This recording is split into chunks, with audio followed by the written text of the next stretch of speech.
Pour d'aucuns, c'est un creuset fédérateur et pour d'autres, un mort-né de plus. Le cadre de concertation de l'opposition béninoise est-il la réponse adéquate face à la difficile équation des élections générales? Nous y répondrons avec Antoine Guédou Vissetobé, président du parti GSC à Grande Solidarité Républicaine, dont la main, mais désormais et surtout porte-parole du cadre de concertation de l'opposition. Et pour cette émission qu'on démarre aux heures chaudes de l'arrestation de l'ex-directeur général de la police nationale, Louis Cécy Philippe Rondaignon, je suis avec Virgile Arancet. Bonsoir. Ou bonjour. Bonjour, Peace. Bonjour. Comment allez-vous? Oui, ça va, merci. Okay. Bonjour, Président. Bonjour, Peace. Bonjour, Virgile. Bonjour, Président. Comment vous allez aussi? En forme. Je vais bien, moi. Ok, super. Virgile Arancet, je vous laisse démarrer l'émission. Alors, Président Vissetobé, désormais porte-parole du cadre de concertation. Un cadre de concertation, pourquoi? Vous savez, depuis un certain temps, ça ne va pas dans le pays. Et comme on le dit souvent, l'union fait la force. Nous avons parlé individuellement, tout comme beaucoup d'autres corps, la société civile, la confession religieuse, et que sais-je encore, mais ça ne passe pas. Nous avons estimé que nous devons désormais nous mettre ensemble pour faciliter le dialogue et la concertation entre les membres de l'opposition pour parler d'une seule voix. Et ainsi, aider le président Patrice Talon, si je peux le dire ainsi, à écouter son peuple. Ne pas le laisser à ceux-là qui l'entourent et qui risquent de l'empêcher de prendre les bonnes décisions. Voilà un peu notre objectif. Nous avons nos objectifs. C'est résumé en 7 points. Je ne vais pas tout citer ici, mais l'objectif principal, je vous l'ai dit, et nous voulons atteindre un résultat. C'est la défense de la démocratie, c'est la restauration des libertés, c'est la libération des prisonniers politiques, c'est le retour des exilés pour que nous puissions tous travailler ensemble à construire la nation. Disons les mêmes objectifs, ce qui change, c'est juste la création du cadre. C'est normal. S'il n'y a pas convergence, on ne peut pas se mettre dans le cadre ensemble. C'est parce que depuis toujours, nous avons eu des objectifs convergents que nous nous mettons dans l'opposition. Nous ne sommes pas d'accord avec ce qui se fait et nous nous sommes dit, nous, voilà comment nous voyons les choses. Nous l'avons dit individuellement et maintenant nous nous mettons ensemble pour le dire. Mais pour que ça n'aille pas dans tous les sens, nous nous mettons dans un cadre pour faciliter la concertation et le dialogue. Vous parlez de faciliter la concertation et le dialogue, parler d'une même voix et tout. Et déjà, pour démarrer, tous les partis politiques membres de l'opposition ne s'y retrouvent pas. Je veux dire, sinon les autres mouvements politiques, encore que par rapport aux mouvements politiques, il y a un débat qui se fait selon que ils ne sont plus, ils ne devraient plus exister, ils ne devraient plus compter. Donc, comment se fait-il qu'on veuille parler d'une même voix en laissant sur le carreau d'autres? Vous savez, je vais commencer par les mouvements politiques. En matière d'existence physique, les mouvements politiques ne sont plus là. Et l'article 49 de la charte des partis politiques est clair là-dessus. Oui. Mais il n'en demeure pas moins qu'ils sont des opposants et qu'ils peuvent collaborer avec les partis politiques régulièrement enregistrés ou se faire entendre. Les partis politiques peuvent être leur porte-voix pour discuter du minimum de ce sur quoi on peut s'entendre et c'est ça que nous portons nous autres. Maintenant, le second pan. Est-ce que ce n'est pas une illégalité? Quoi? une caution à l'illégalité. Merci. Ah non. Et je ne sais pas. Ils peuvent être des alliés des partis politiques, comme ils peuvent être des membres des partis politiques. Le problème ici, c'est qu'ils n'ont pas droit à la parole, c'est tout. Ils n'ont pas droit à la parole, comment Officiellement. Légalement. L'État ne les prend pas comme des entités juridiques considérables au regard des tests. Mais ils ont la liberté d'expression. Ils doivent contribuer à la construction de la nation. Et c'est ce point-là qui est important. Mais les seules personnes habilitées aujourd'hui au Bénin, au regard de la loi, à parler de la chose politique, ce sont les groupes et les formations politiques. Vous avez bien dit à parler. Je n'ai pas dit à parler, moi. J'ai dit qu'ils peuvent être des collaborateurs externes des partis politiques, comme ils peuvent rentrer dans un parti politique. Tout ça, là, ça se négocie. Mais, ok, d'accord. Si tout ça se négocie et que, de fait, vous voulez collaborer avec eux, pourquoi vous n'en prenez qu'un seul pour avancer avec? Celui notamment de M. Danileda. Non.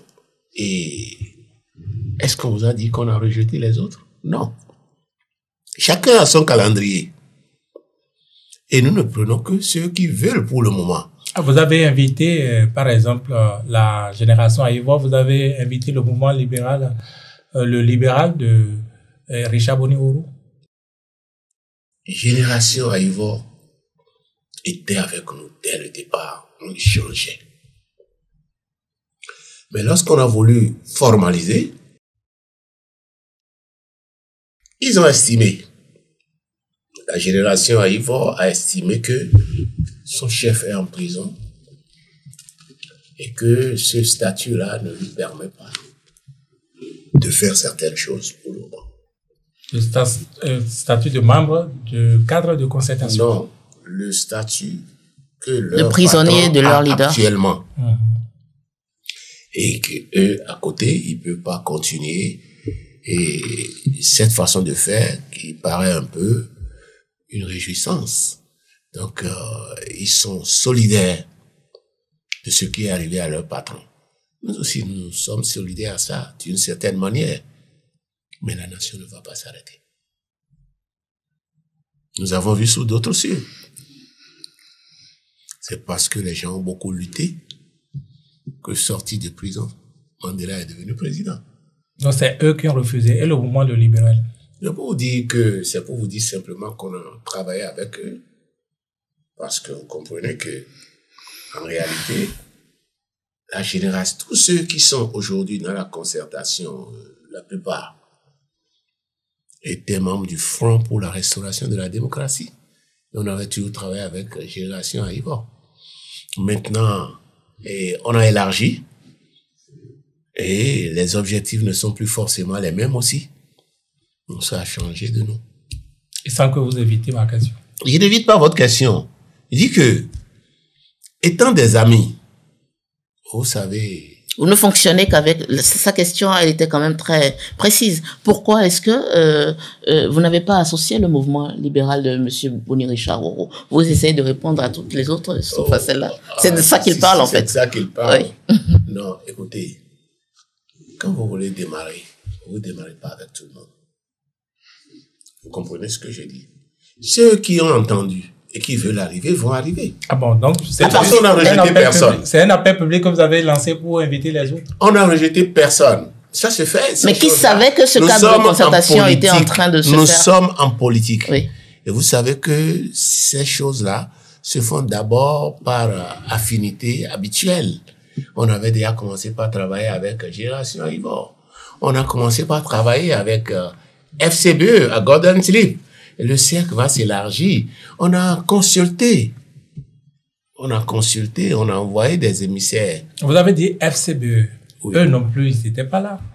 Mais je vous dis qu'on les a consultés et qu'ils étaient avec nous à Golden Slip. C'est vrai, il y a eu un petit malentendu. Parlons-en. Il s'agit de quoi de ce... Non, c'est pas des choses qui se traitent sur la place publique, mais ils savent. Il y a eu un malentendu. Il faut reconnaître qu'ils avaient raison. Entre nous, nous en avons discuté, nous avons dit qu'ils ont raison. Et personnellement, je suis allé vers Paul Moumbé. Vous dites, vous avez raison, mais quand c'est un problème national, laissons nos intérêts personnels et parlons, oublions-nous un peu. Je lui ai dit, mais il a choisi de ne plus arriver aux réunions. On fait quoi? On arrête la nation? Donc, ça fait partie du chantier, des premiers chantiers du cadre de concertation. Ça fait partie des premiers chantiers. On a fait plusieurs réunions. Il s'agit de rallier tout le monde. Il s'agit de rallier tout le monde. Et qu'en est-il de... J'ai joué à suffisance ce rôle-là. Qu'en est-il de monsieur Candidat Zanaï? Il vous dira avec que son parti, je me suis déplacé l'espoir. plusieurs fois pour aller le voir. Candidat Zanaï ou pas? Candidat Zanaï. Oui. Aussi. Je me suis déplacé, j'ai échangé avec lui sur la nécessité qu'on taise les querelles et qu'on se mette ensemble. Mais les gens ont leurs principes et leur calendrier. S'ils sont pas prêts, nous n'allons pas tout arrêter. Par rapport à monsieur Candidat Zanaï, qu'est-ce qui a été fait? Qu'est-ce qui a été dit pour qu'il ne se retrouve pas dans ce cadre vous de savez, concertation? je vais vous dire ceci. Je vous ai dit de façon laconique que je l'ai vu sur la nécessité. Monsieur Candidat Zanaï? Bien sûr. Ok, d'accord. Je me suis déplacé 2 fois pour aller chez lui. Je ne m'en cache pas. C'est vrai qu'il m'a fait aussi le retour. On a échangé. Et je lui ai dit, bon, et si on peut taire nos querelles et nous mettre ensemble, ce serait bien. Et le Parti communiste du Bénin? Il faut avouer que je ne peux pas dire exactement que c'est le Parti communiste du Bénin. Mais M. Métoyon et nous, on a parlé, moi personnellement, d'autres ont parlé avec lui, on a parlé, et bon, c'est ces questions-là qu'on a fait. Bon, maintenant, comme je vous l'ai dit, chacun a son calendrier. S'ils ne sont pas encore prêts, c'est qu'ils ne sont pas prêts. Mais cela veut dire au moins qu'ils ont tous, autant qu'ils sont pas avec vous, autant ils ont de réserves par rapport à votre initiative. Est-ce que de base, ça n'édulcore pas un peu l'esprit même oui, du cadre de concertation? Pas du tout. Vous avez un échantillon, un groupe. Vous avez décidé de consulter tout le groupe. C'est pas évident que tout le monde parle de la même voix.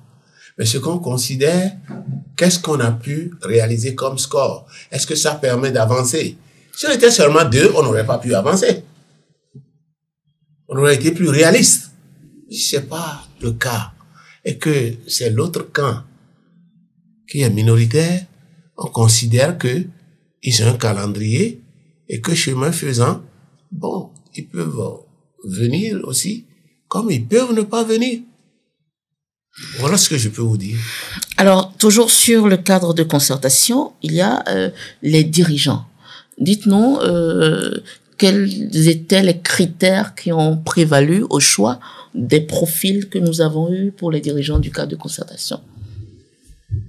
On n'a pas eu de critères formels. On n'a désigné pas consensus. Je vais vous surprendre. Par exemple, les démocrates ne voulaient pas la tête du cadre. Ils ne voulaient pas.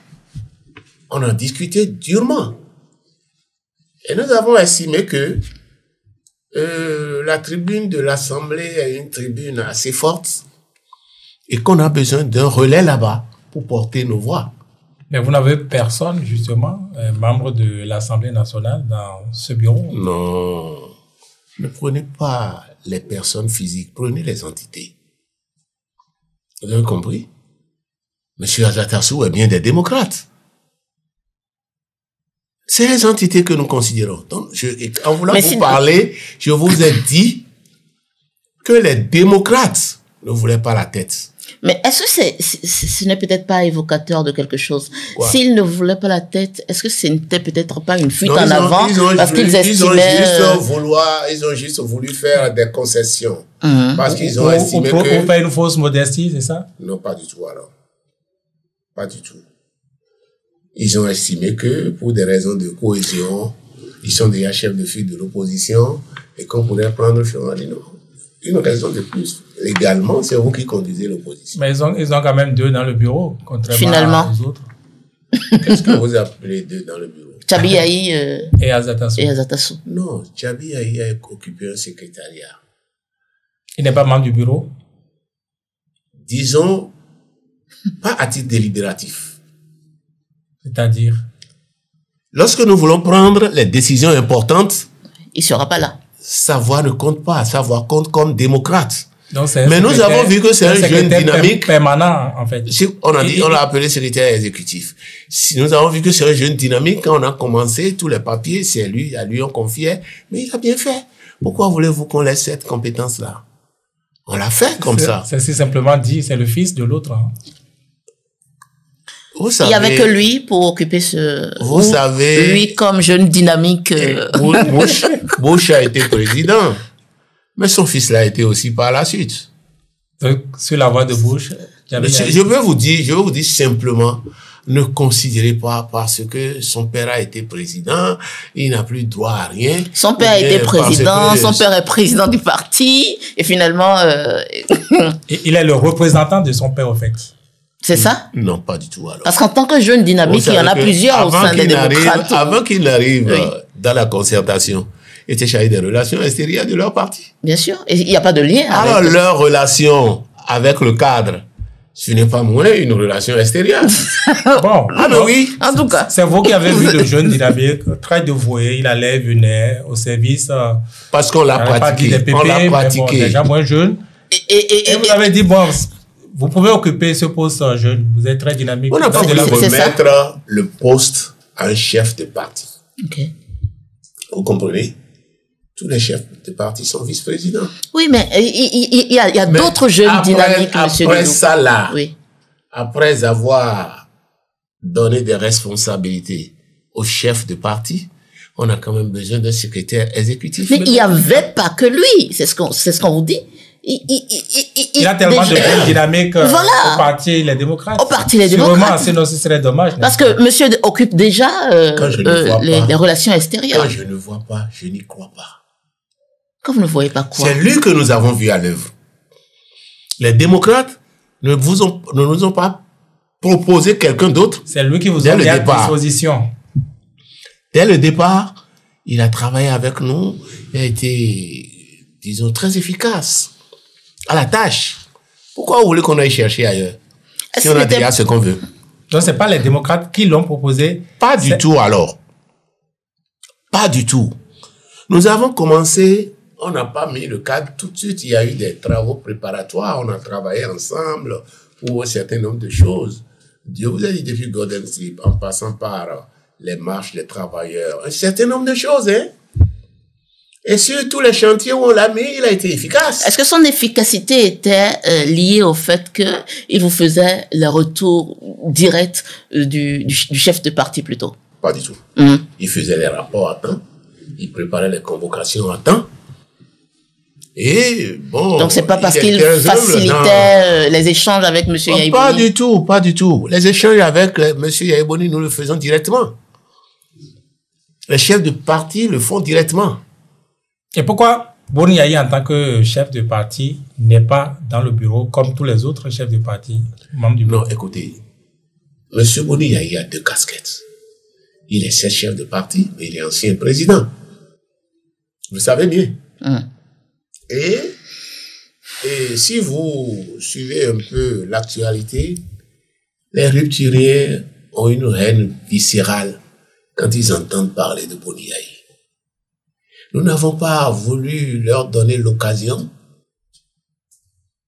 d'échapper. Donc, ce sont les rupturiens qui vous dictent ce que vous devez faire? Pas exactement.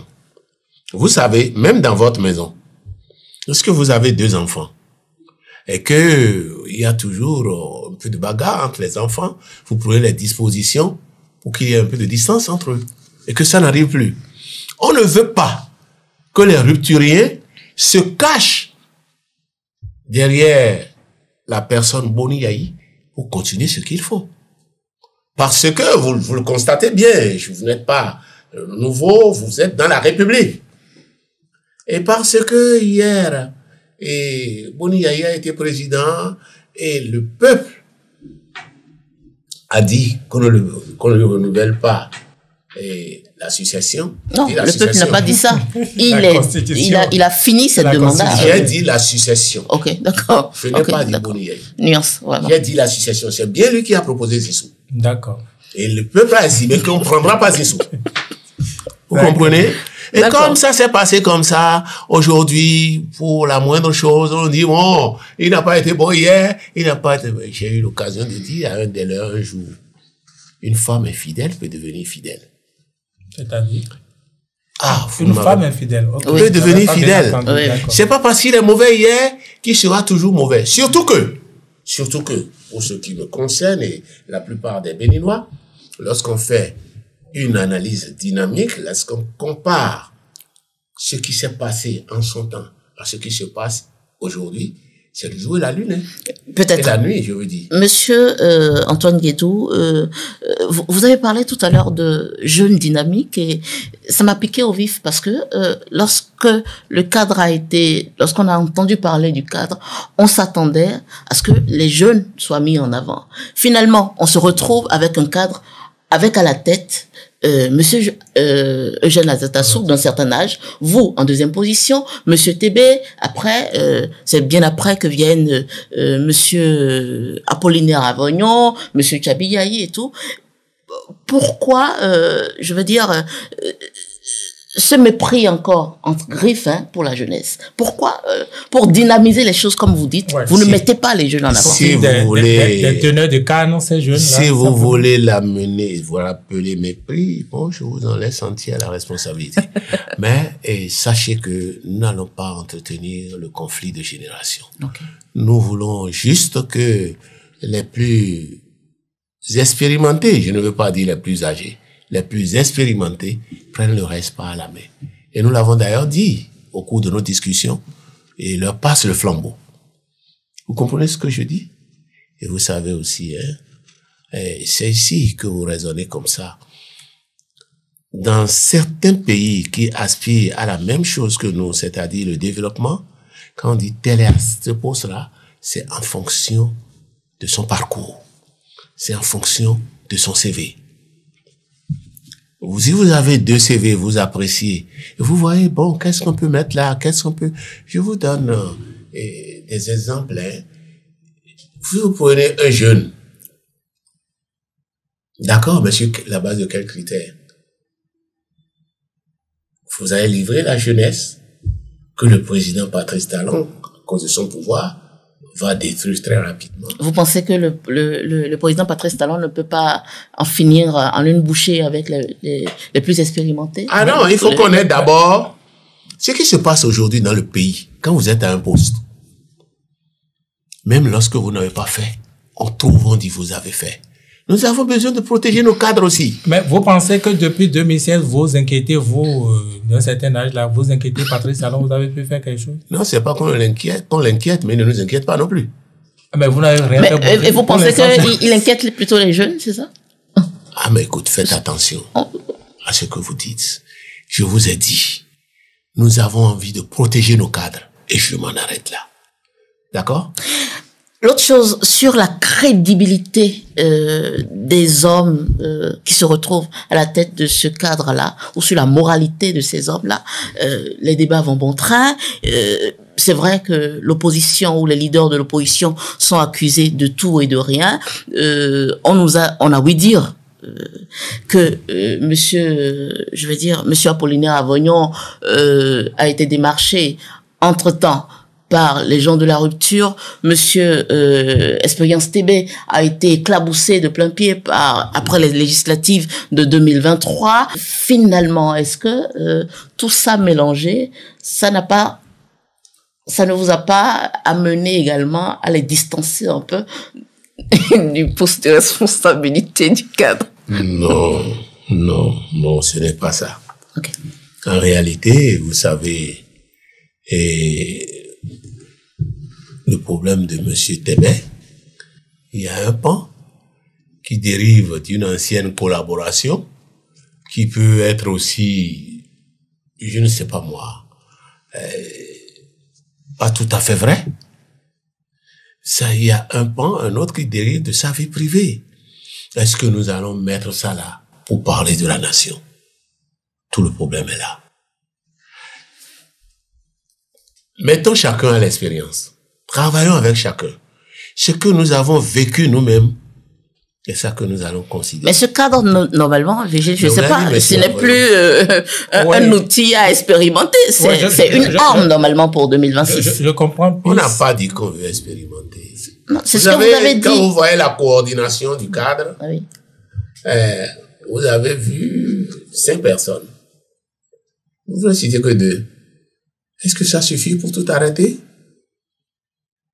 Alors, est-ce que vous avez écouté Tchabi Sira Korogone? Il vous a presque mis en garde sur un des membres de ce cadre de la coordination. C'est bien de le faire, mais ce pas franchi qui nous laisse constater. Il dit que vous pouvez avoir été infiltré tout simplement. Non, écoutez, lui, il a vécu, il a dit. Mais nous n'avons pas encore vécu. Qui nous laisse le temps de le faire? Vous êtes dans le déni ou dans le fait de minimiser quelque chose qui peut quand même vous être fatal, parce que ce cadre de concertation, ce n'est pas pour de la rigolade, Monsieur Guédou. Ce que je vous dis là, oui. Vous ne pouvez rien faire si vous vous entourez de suspicion. Il faut écarter tout ça là et chercher à aller de l'avant. Mais est-ce qu'on Ceux dont vous parlez là, ils ont entendu. Une raison de plus pour qu'ils fassent attention. Vous comprenez ce que je dis? Mais moi, je n'ai pas à rentrer dans les conflits de M. Tébé et de M. Korogone. Il vous a donné sa version. Vous avez écouté la version de M. Tébé? Peut-être que c'est 2 choses qui ne se rapprochent pas du tout. M. Tébé peut dire la même chose de lui. Mais nous ne voulons pas rentrer dans ce conflit. Je vous réitère ça. Mais est-ce que c'était vrai? Est-ce que vous vous êtes posé la question? Vous ne pensez pas que c'est préjudiciable pour vos objectifs? Parce que si c'était vrai, c'est vrai bien fait d'utiliser si. Si on doit se contenter de si, Paris sera dans une bouteille. Non. Et vous serez heureux d'être... Nous ne travaillons pas sur des hypothèses. Vous serez heureux d'être dans une bouteille? Nous ne travaillons pas sur des hypothèses. Ça peut arriver. Nous travaillons sur des réalités que nous avons vécues. Je vous ai dit. Korogone a dit. Tébé aussi a sa version. Nous voulons faire notre expérience. On peut s'en tenir à ça. Oui, je vous écoute. Monsieur Guédou, vous avez longtemps, pour vous avoir reçu plusieurs fois, dit que ça ne se passait pas excellemment bien avec le parti Les Démocrates. Finalement, vous vous retrouvez entre griffes à la tête, sinon au cœur de ce cadre de concertation. Est-ce que vous espérez vraiment que les petits couacs d'antan ne seront pas transposés aujourd'hui pour, paralyser ce cadre de concertation et ses objectifs? Vous avez une société où ça se passe bien? Même le président Patrice Talon qui distribue des prébendes, ça ne se passe pas bien dans son camp, toujours. Hein? Ça ne se passe pas bien dans son camp. C'est humain. Et nous ne pouvons pas voir les choses de la même manière. Les démocrates ont leur façon de voir. Moi aussi, j'ai ma façon de voir. Ce qui est plus important, c'est ce sur quoi on peut s'entendre. Vous ne pouvez pas dire parce que il y a un truc sur lequel vous ne vous entendez pas, est-ce que vous leur reprochez ceci, voilà, ça ne va plus. Non. Oui, mais ils sont peut-être, Antoine Guédou, ils sont peut-être mauvais sur un point, je dis peut-être. Mais ils sont, de l'autre côté, très bons sur d'autres. Ben, il semble que, pourquoi vous voulez qu'on considère seulement que vous ne prenez pas en compte le fait que, sans doute, vous n'avez pas le droit d'échouer. Si vous échouez, vous n'aurez rien réussi sous Patrice Talon. Nous n'échouons pas. C'est pas ce que je vous souhaite. Et on est à 1 an de 2026. Si vous voulez faire des expériences, si vous voulez faire, vous voulez aller à l'aveuglette. Ce n'est pas ce que je vous ai dit. Je n'ai pas dit que nous voulons faire des expériences dans nos objectifs. Ça en a tout l'air. Mais, quand on nous dit, telle personne va trahir, telle personne est... Enfin, ce n'est pas l'objectif. Il semble que c'est des précautions dont vous auriez dû vous entourer avant même d'être là où vous en êtes aujourd'hui. Sur quelle base? Donc, c'est pas nécessaire. Des racontas. C'est ça, vous pensez? Moi, je ne fonctionne pas comme ça. Je fonctionne sur la base des preuves. Je fonctionne sur la base du droit. C'est pas parce que... Écoutez, Vous avez suivi, par exemple, ce qu'on a dit et de M. Tébé sur sa vie privée quand il a porté plainte. Les gens ont fondu en excuses. Si on avait pris ça là pour travailler, on serait quoi aujourd'hui? On aurait avancé? C'est vrai. Non, nous allons fonctionner sur la base des preuves que nous avons, des réalités que nous avons vécues. Mais pas sur la base des gens qui parlent pour détruire. Peut-être, je dis peut-être, hein. Nous ne pouvons pas faire ça. Alors, puisse vous demander les éventuels quoi qui peuvent arriver du moins, étant donné que tout ne se passait pas déjà bien pour l'existant. Chaque entité de son côté, les démocrates n'étaient pas les mieux portants de l'opposition, peut-être un peu moins vous. Alors, vous mettez en même temps vos forces et vos faiblesses ensemble. Est-ce que vos faiblesses ne vont pas surpasser vos forces pour, disons, tout coller? Si vous voulez faire ces petits calculs-là, vous ne ferez rien. Vous avez compris? On a besoin d'être courageux à un moment donné pour avancer. Qui est courageux finalement parmi vous? Tout le monde. Tout le monde. Vous pensez que moi, je n'ai pas de défauts que les démocrates peuvent me reprocher? Moi, je vais trouver peut-être que ce n'est pas des défauts. Et sur cette base-là, il faut se parler, il faut se concerter. Il faut s'entendre sur un minimum et avancer. Pour avoir été au fait de plusieurs tentatives avortées de ce cadre de concertation de l'opposition, dites-moi, monsieur Guédou, si finalement ce cadre de concertation de l'opposition a vu le jour, il volera sous le leadership de qui ou de quel groupe politique? Écoutez, vous parlez de tentatives avortées. C'est ça, non? Parce qu'à un moment donné, les leaders politiques associés à cette initiative n'ont pas su faire abstraction de leurs intérêts ou de leurs égos. Maintenant, finalement, que ce cadre a vu le jour, je n'en parlerai pas, vous savez bien que je n'en parlerai pas. Monsieur Guédou, ce cadre a vu le jour aujourd'hui, le cadre volera sous le leadership de qui? Je vais vous dire ceci. Oui. Lorsque vous avez un projet, vous faites des études pour mûrir la chose.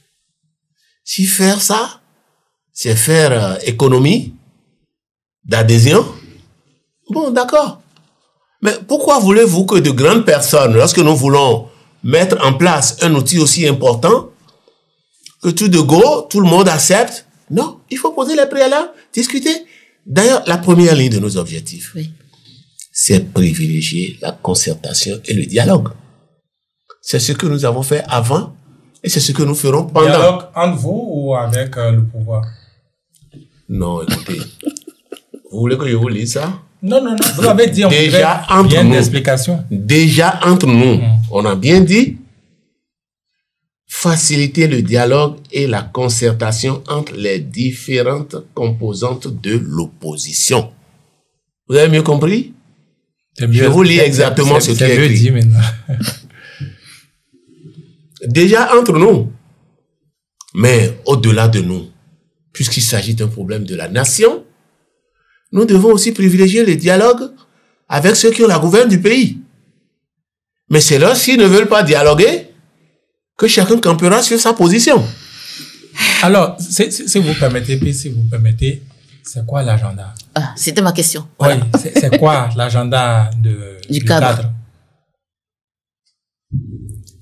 Je ne sais pas ce que vous voulez dire. Après avoir fini de parler, de dialoguer entre vous, ce sera quoi la prochaine étape? Parce que les élections, c'est en 2026 là. Non, écoutez. Oui. Et pas plus tard qu'avant-hier, on s'est réunis encore. Ok. Nous sommes conscients de ce que vous dites là. Mais nous avons formalisé le cadre. Formalisé, vous avez enregistré ça au ministère de l'Intérieur? Quand je parle de formaliser, c'est formaliser. Au ministère de l'Intérieur, le cadre ne sera pas enregistré. C'est clair. Parce qu'il y a de débats là-dessus également. C'est pourquoi j'ai voulu que ça soit clair. Qui parle de débat? Ah ben, vous avez entendu. Mais dites-moi la personne, là, vous avez mieux me situer. Vous avez entendu les éléments dites-moi la personne. De la rupture dit que, eh bien, la loi Bénin ne permet plus ces genres de choses comme un cadre. De quelle loi ils parlent? Eux-mêmes, ils ne connaissent pas la loi. Allez lire l'article 30 de la charte des partis politiques. L'article dit bien Oui. qu'il peut y avoir collaboration, coopération entre parties Oui. et prévoir même des transferts de ressources pour ça. Oui. Celui qui en parle ne sait pas de quoi il parle. On ne parle pas parce qu'on veut parler. Ok, l'agenda, c'est quoi le premier chantier? Notre premier chantier, Oui. c'est le code électoral. On y est. Notre deuxième chantier, c'est le vivre ensemble dans le pays. Et notre troisième chantier, c'est la libération des prisonniers et le retour des exilés. Sur le Maintenant, point, oui. le détail, nous nous réunissons déjà pour voir qu'est-ce qu'on fait en détail et comment on y va. Est-ce que vous n'avez pas oublié un? Lequel? Le fichier. Le fichier électoral. C'est pas important? Oh, le fichier électoral, ça fait partie de, quand on dit code électoral, c'est l'annexe, hein? Ah bon? Oui. Alors, sur justement cette relecture consensuelle du code électoral que vous annoncez, l'audit participatif du fichier électoral, comment est-ce que vous allez vous y prendre? Parce que je me rappelle, il y a près d'1 an déjà maintenant que le Parti Les Démocrates était allé voir monsieur le président, le chef de l'État, Patrice Talon, et avait demandé l'audit du fichier électoral. Et pour montrer sa bonne foi, il a dit qu'il était même prêt, qu'il s'engage, et qu'il était même prêt à le financer. Aujourd'hui, cet objectif d'auditer le fichier électoral, il revient au niveau du cadre. Comment est-ce que tout ça sera articulé, monsieur Guédou? L'audit du fichier électoral est une question technique. Et c'est pas parce que le président Talon a accepté de financer que dès le lendemain, la mise en œuvre aura lieu. On a dû prendre des techniciens pour voir tous les aspects de la chose. Vous en êtes où aujourd'hui? Vous êtes associé? Ça a commencé? Bien sûr. Ça a commencé? Bien sûr. Nous n'avons pas commencé l'audit, mais les préparatifs sont terminés. Okay. Et nous avons envoyé un courrier au président de la République pour dire nous sommes maintenant prêts. Maintenant, on l'attend. Préparatifs à votre niveau, au niveau de à notre niveau, mais on va pas sauter dessus comme un chat qui veut attraper une souris. C'est pas de ça qu'il est question. Il y a des préalables techniques qu'il faut d'abord faire. Et que vous a répondu le chef de l'État depuis le courrier? Oh, ça fait à peine 3 jours. Ah, d'accord. Il n'a pas que ça. Il n'a pas encore reçu ça. Oui. Je n'ai pas dit qu'il n'a pas reçu. Peut-être. Mais j'ai dit qu'il n'a pas que ça dans son agenda. Ah. Comment vous faites pour lui mettre un peu de pression? Parce que je ne sais pas si c'est moi qui ressens la pression, mais on est à la porte de 2026. Et si relecture ou audit il doit y avoir... Je vais vous dire ceci que j'avais dit par ailleurs sur une antenne. J'ai dit, en 2019, le pays était véritablement perturbé. Le président Patrice Talon est passé par des sages pour apaiser tout le monde. Après quoi, lui-même, il est sorti pour dire « Ne brûlez pas ce pays que vous aspirez à diriger. » Il y a toujours des élections. Nous avons essayé d'entendre raison.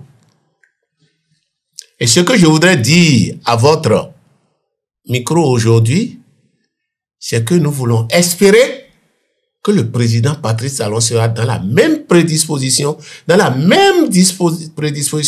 qu'il nous avait mise en 2019 pour ne pas brûler ce pays qu'il a dirigé pendant 10 ans. Vous comprenez? Moi, je ne détache pas, ou du moins je détache clairement l'audit du fichier électoral, du code électoral. Ce sont 2 grands chantiers. Alors, le code électoral, c'est encore plus énorme de mon point de vue et très gigantesque par rapport à vos moyens. De quels moyens vous disposez pour ramener, disons, l'Assemblée nationale à un réexamen de ce code électoral? Nous comptons sur une seule chose. Le patriotisme du chef de l'État. Le chef de l'État. Et l'esprit d'homme d'État. Il vous dira qu'il n'est pas député, il n'est pas à l'Assemblée nationale. Il n'est pas à l'Assemblée nationale. Il n'est pas député, il a l'initiative des lois comme l'Assemblée nationale. Mais il n'a jamais fait preuve de bonne foi pour faire relire ce code électoral. Donc comment est-ce qu'aujourd'hui vous pouvez dire que vous comptez sur le patriotisme de M. Patrice Talon? Nous comptons sur son patriotisme et sa qualité d'homme d'État. On ne peut pas ne pas le faire. Vous comptez là-dessus depuis 8 ans. Depuis 8 ans. Depuis 8 ans. On n'avance pas, monsieur Guédou. Déjà, maintenant, vous voulez qu'on fasse quoi? Donc, c'est tout ce que le cadre a. Non, qu'on aille prendre les armes, c'est ce que je vous demande. Mais c'est les moyens. Qu'on renonce aux élections. Qu'est-ce que vous nous proposez?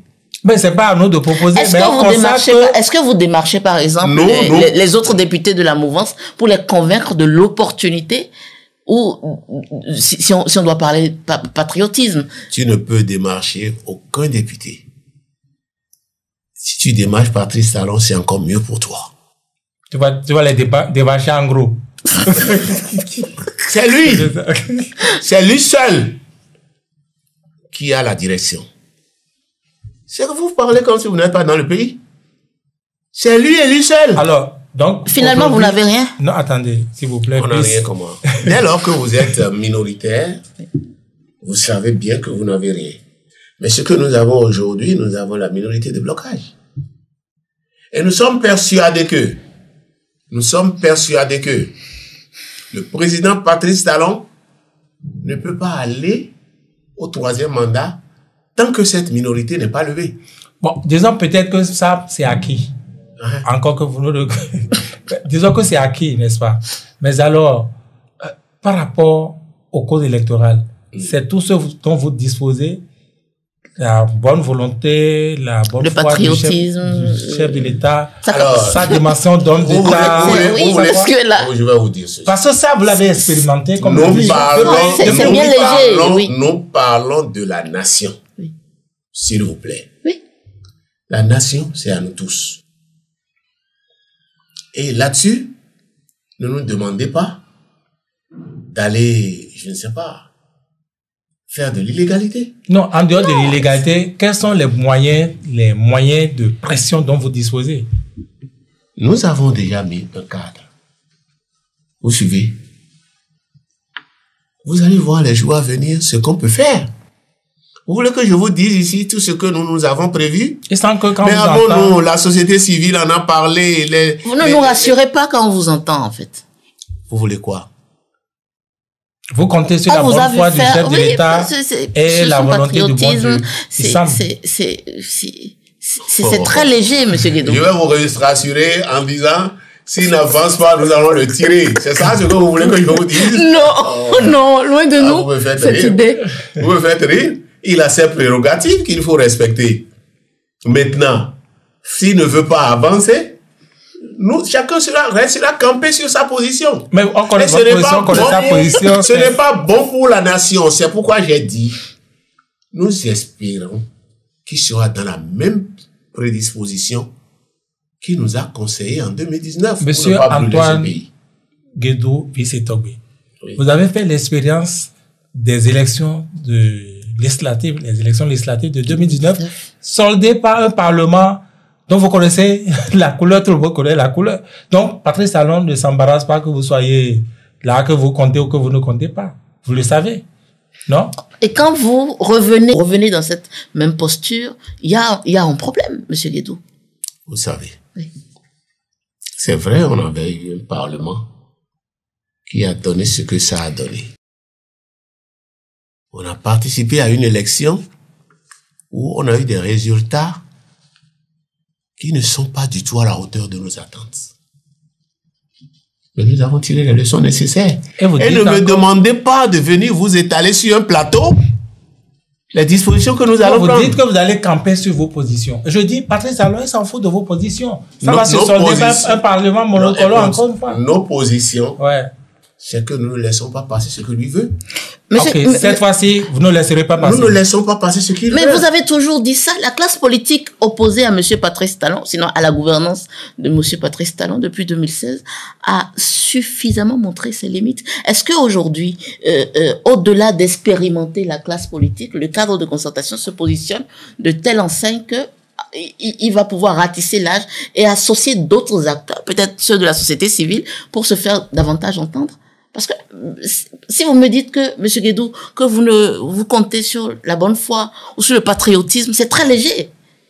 Nous avons dit ne faites pas le sourd. Qu'il faut privilégier le dialogue et la concertation.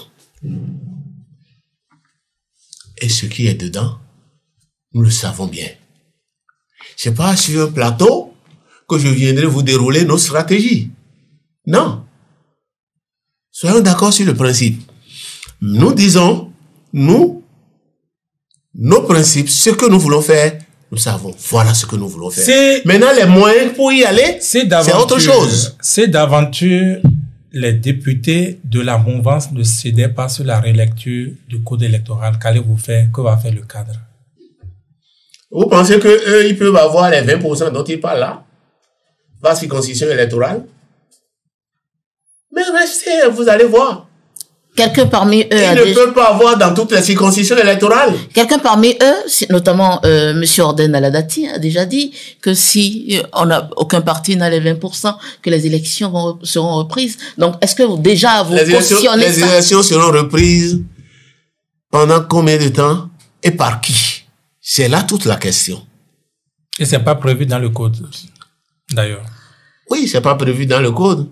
Mais ce qui est prévu par la Constitution, c'est que dans le temps, il y a quelqu'un qui a fini son mandat et qui doit partir. C'est ça. Et on ne permettra pas à la Cour de faire jouer son pouvoir, un pouvoir discrétionnaire là. Parce que son pouvoir discrétionnaire commence là où les tests s'arrêtent. Et si la Constitution dit clairement, il a 2 mandats, il finit à tel moment, il va s'arranger pour organiser les élections dans ces délais-là. Donc, si je vous résume, c'est un chaos en téléchargement sans doute et vous allez accompagner ce chaos. Je vous ai dit que nous espérons que le président Patrice Talon sera dans la même prédisposition que nous en 2019. Le chaos, c'est lui qui le télécharge. Et nous le savons bien, toutes les couches sociales le savent, non? Vous entendez les gens parler dans le pays. Mais s'il le télécharge, si on dit tout et qu'il ne veut pas, bon, laissons-le avoir les 20% partout. Mais si vous ne participez pas aux élections... On n'a pas dit qu'on ne veut pas participer aux élections. Non, si on ne relit pas le code électoral... Oh, mais on n'a pas dit si c'est avec le code électoral relu qu'on sera aux élections. On n'a jamais dit ça. Donc, relu ou pas, vous irez aux élections.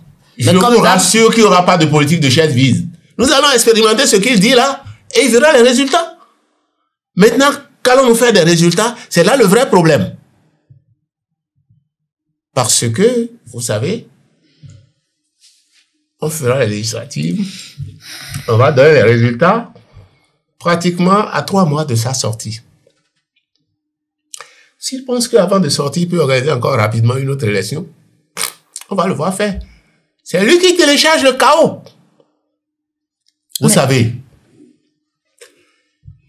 pour tout le temps que moi j'ai eu à faire de mémoire d'intellectuel, quand vous voulez faire des prévisions,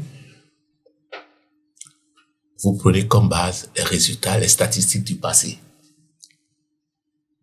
Mais depuis, on a commencé les élections, 90 à aujourd'hui, personne n'a eu 20% dans toutes les circonscriptions électorales. Mais le type dit que c'est ça qu'il veut faire.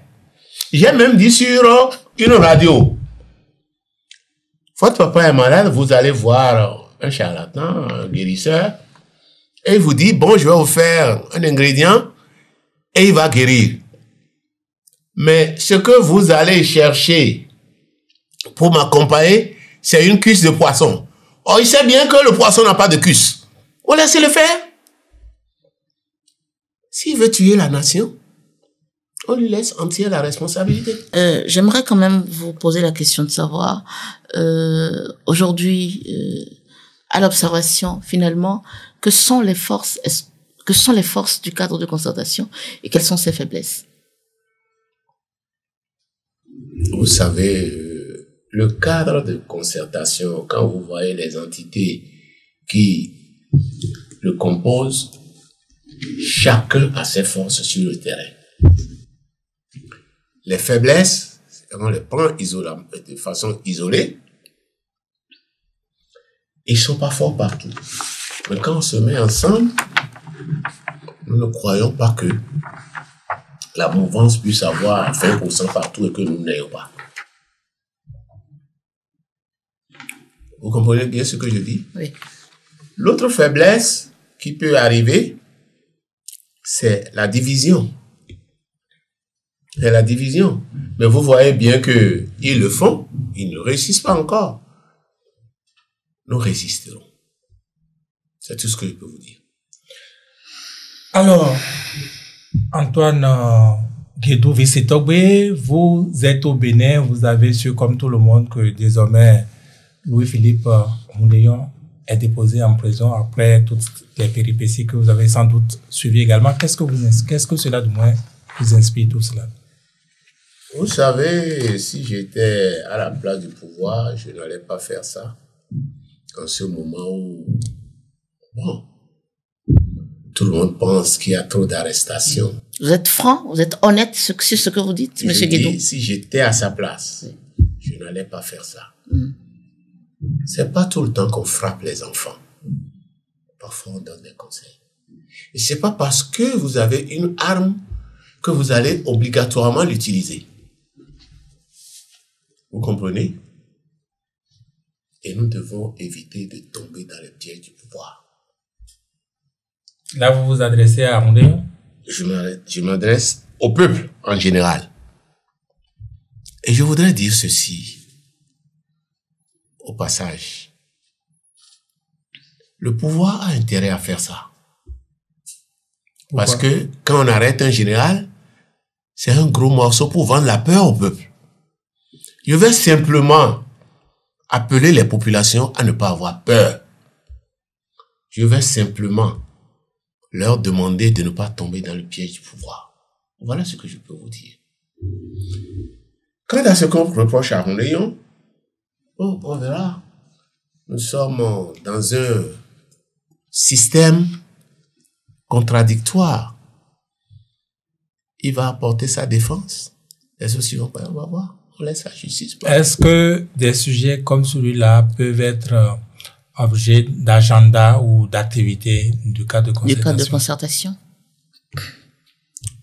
Vous savez, et pour nous, ça ne peut pas être le principal. Non, on n'a pas dit principal. Est-ce que vous pouvez vous y intéresser, en parler? Mais le fait de vous dire, oui. Le fait de vous dire, laissons le dossier évoluer, n'allons pas dans la précipitation. Je suis collé en agenda déjà. Qu'est-ce que vous voulez d'autre?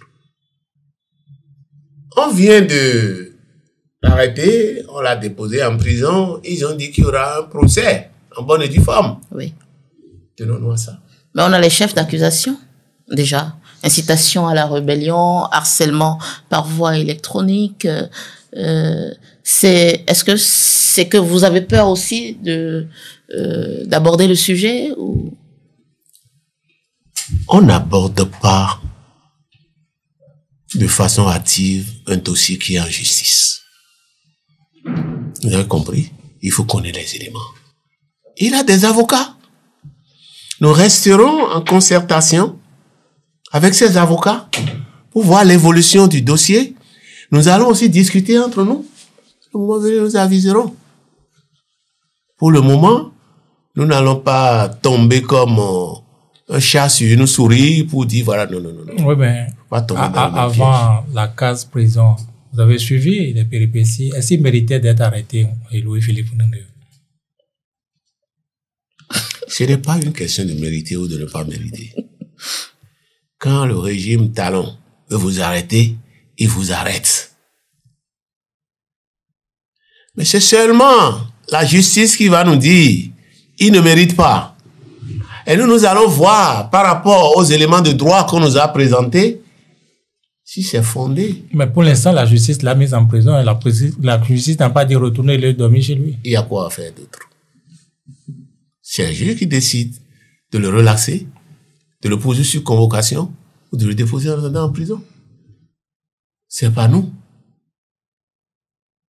Qu'est-ce qu'on aurait pu faire? C'est ça le vrai problème. Est-ce que vous considérez comme certains que c'est encore une énième violation des droits humains au Bénin ici?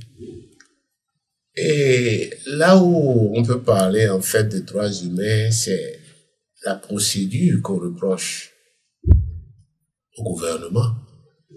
Attendre la nuit pour s'introduire chez les gens, pour les prendre, ou bien se transformer en coupeur de route, pour les prendre à des carrefours. On a toujours reproché ça. Louis-Philippe Rouléon est au Bénin. Il a construit au Bénin. Moi, j'aurais préféré qu'on encercle certes sa maison pour l'empêcher de partir, mais dans le même temps, qu'on lui donne une convocation pour qu'il s'y rende lui-même. Au lieu de dire, on l'encercle, on attend jusqu'à 20h et puis on le prend, pourquoi? Ça sert à quoi? Il a été quand même le directeur général de la police dans ce pays. Et jeter de l'opprobre de cette manière sur tous les cadres, ce n'est pas bien. Et je me rappelle que le président Patrice Talon avait dit à un moment donné que lui, il veut qu'on prenne telle disposition, que demain, un petit policier se lève pour faire ci, pour faire ça à un président. Il avait dit. Mais il ne sait pas que les autres aussi méritent cette précaution. Ce n'est pas bon. Et en dehors de ça, ils l'ont arrêté. Ils l'ont envoyé devant la justice. Il y a des gens qu'on a pris pendant 3 jours, 4 jours, on ne savait pas où ils étaient. C'est déjà bien qu'on connaisse l'itinéraire. Est-ce que vous pensez que pour éviter ce qui arrive, on aurait pu prendre des dispositions pour éviter qu'il continue à multiplier ses interventions et du coup nous mettre à l'abri de cette arrestation qui, d'une manière ou d'une autre, malaise un peu le climat? Quand vous parlez de multiplier, vous avez tendance à dire que c'est la multiplication qui a donné ça. Non, non. Qu'est-ce que vous voulez dire exactement? Il parle dans la République comme tout le monde. Il parle dans la République comme tout le monde. Maintenant, on a parlé de harcèlement. Quel est le contenu qu'on donne à ça? On le saura. Donc, pour vous, c'est un peu comme un frein à la liberté d'expression, cette arrestation, cette affaire Rouléon. Par ailleurs, quoi. J'ai dit que ce n'est pas parce qu'on est dans les armes qu'on les utilise. Le gouvernement aurait pu faire autrement pour des raisons de cohésion sociale. En ce moment où la paix est véritablement menacée, le président Patrice Talon va vous dire que la paix n'est pas menacée. Mais si ça lui fait plaisir de verser chaque fois le sang de ses citoyens, il n'a qu'à continuer.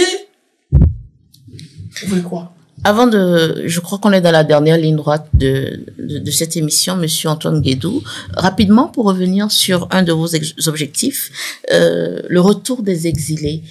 Comment est-ce que vous voulez vous y prendre? Pour la plupart qui ont des affaires avec la justice et tout, comment est-ce que vous voulez? Est-ce que c'est juste un objectif que vous avez mis? Il y a 2 qui sont en prison. 2 exilés ou? Non, je ne parle pas d'exilés. Je dis il y a 2 qui sont en prison. Madame Madougou et Monsieur Joël Aïvon. Et d'autres personnes aussi? Non, qui n'ont aucune raison d'être en prison.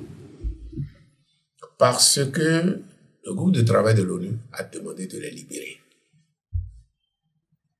Et ayant ratifié ces documents-là, le Bénin devrait les libérer automatiquement. Mais le président Patrice Talon ne respecte rien. Monsieur Boniaï, à l'époque, n'a pas respecté grand-chose aussi. Aujourd'hui, c'est lui qui est à la tête du Parti Les Démocrates. Qu'est-ce qu'il n'a pas respecté? Dites-moi. Il y a eu des décisions. De l'ONU, ou bien d'une institution supranationale. Donnez-moi un exemple. Il y a eu, dans l'affaire, toujours Patrice Talon, je crois. Enfin, Patrice Talon. Il n'a pas respecté. Comment Patrice Talon est rentré dans les fonds de condamnation? Oui, il n'a pas respecté. Non, dites pas des choses comme ça. Peut-être qu'il ne l'a pas fait avant de partir, parce que vous savez que cette affaire est venue à quelques mois de son départ. Vous le savez bien. Mais l'État est continuité. L'État est continuité. Donc, ce que je voudrais vous dire, à supposer même que Boni Yayi n'ait pas fait ça hier, si le peuple n'a plus renouvelé sa confiance au candidat de Boni Yayi, c'est pour cause. Est-ce que quelqu'un d'autre va venir faire pire? Est-ce qu'il y a une solution à la résistance de Patrice Talon aux décisions de justice, aux appels à l'intérieur pour libérer ces gens? Est-ce qu'il a une solution à ça? S'il ne fait rien, s'il campe sur sa position... Ça passe crème, on fait avec, c'est ça? Oui. Qu'est-ce que vous nous proposez? Qu'est-ce qu'elle est la solution? Non, je demande qu'est-ce que vous nous proposez? Nous ne sommes pas du cadre, nous ne sommes pas politiciens. Mais nous allons constater comme tout le monde. Vous savez, dans une société, il y a des règles préétablies, dont l'inobservation est sanctionnée. Mais lui, il refuse de respecter tout. Parce qu'il sait que ceux qui doivent le sanctionner ne pourront pas. Les magistrats ont aujourd'hui une peur bleue de lui. Parce qu'il a envahi le Conseil supérieur de la magistrature d'halogène. Il tient leur carrière. Et en dehors de ça, il y a la dose de corruption. C'est Batam aussi qui nous a enseigné ça. C'est pas moi qui le dis. Il semble que Patrice Talon vous dépasse de très loin, non? Qu'est-ce que vous avez? Il se dépasse, il ne nous dépasse pas. Si vous voyez des gens dans votre maison et refusent de respecter les tests et fait ceci, cela veut dire qu'il vous dépasse. Non, il se dépasse, il va se faire rattraper. Vous laissez le temps au temps, c'est ça, juste ça. Qu'est-ce qu'on peut faire d'autre?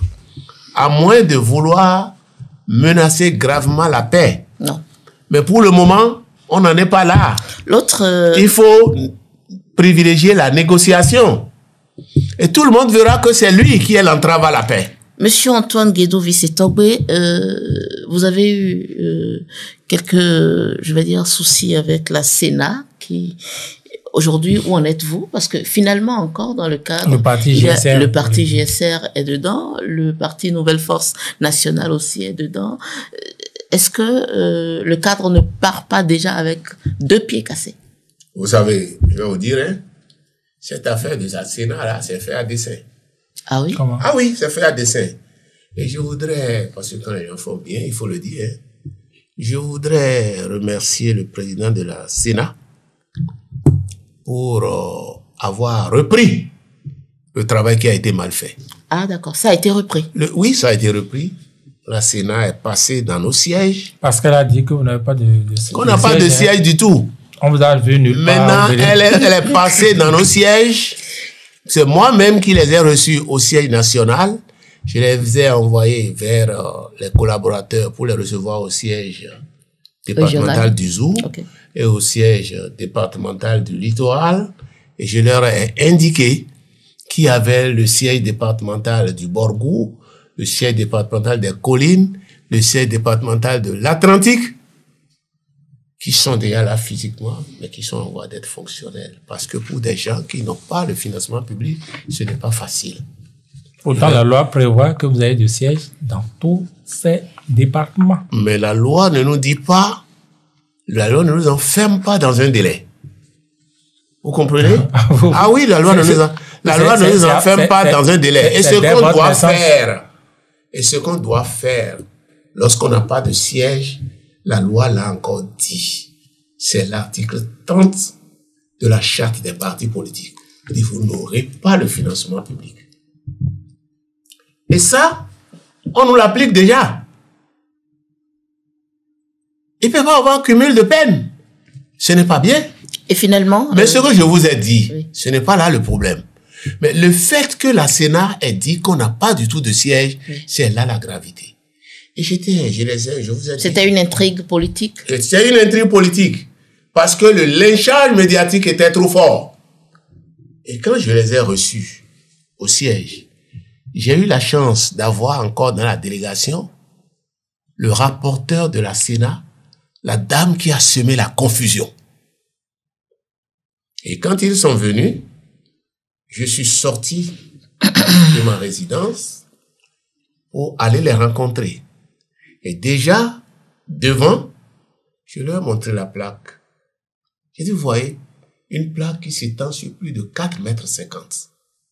C'est grand, écrit au bord d'une grande voie. Comment vous avez fait pour ne pas voir ça? Et il a suffi de dire ça pour qu'elle réagisse. Pour qu'elle me fasse voir son complexe de supériorité. Mais je lui ai dit tout de suite non. Elle dit non, madame. Vous ne mesurez pas la portée du préjudice que vous avez créé au parti en faisant orchestrer ce lynchage médiatique-là. Je lui ai dit. Finalement, on s'est assis, ils ont eu les documents qu'ils veulent, ils font, bon, c'est ça. Donc aujourd'hui, tout est rentré dans l'ordre. Aujourd'hui, on n'a pas les 12 sièges, mais notre programmation est telle que d'ici à la fin de l'année, si on n'a pas les 12, on s'approchera des 12. Mais la Sénat ne peut pas dire que nous n'avons pas de sièges au moment des faits. C'est ça le plus important. Voilà. Alors, nous arrivons au terme de cet entretien, Monsieur Antoine Guédou, vice-togui. Votre mot de fin? Mon mot de fin sera pratiquement une répétition. Je prends la communauté nationale et internationale à témoin pour dire au président Patrice Talon, pour lui demander d'être dans la même prédisposition que nous en 2019 pour ne pas brûler ce pays qu'il a dirigé, qu'il aura dirigé pendant 10 ans. Voilà ce que le seul mot de fin que j'ai, c'est ça. Vous n'avez rien à dire au peuple, aux citoyens qui ont tant à espérer de ce cadre de concertation que vous mettez sur pied. Dans l'émission, j'ai déjà dit, je les ai rassurés pour leur dire qu'il n'y aura pas de politique de chaise vide. Je leur ai dit de ne pas avoir peur parce qu'on veut leur vendre la peur par l'arrestation d'un général. Mais je leur dis aussi de ne pas tomber dans le piège du pouvoir, de respecter les thèses de la République. C'est ça. Je ne dirai pas plus. Merci, Monsieur Antoine Guédou, d'avoir répondu à nos questions. Virgile Arancet, merci. Merci, cela a été un plaisir, comme d'habitude, avec vous. Un véritable plaisir. Merci. Je vous remercie pour tout ce sourire-là et pour tout ce temps passé ensemble. Merci beaucoup. C'est toujours un plaisir.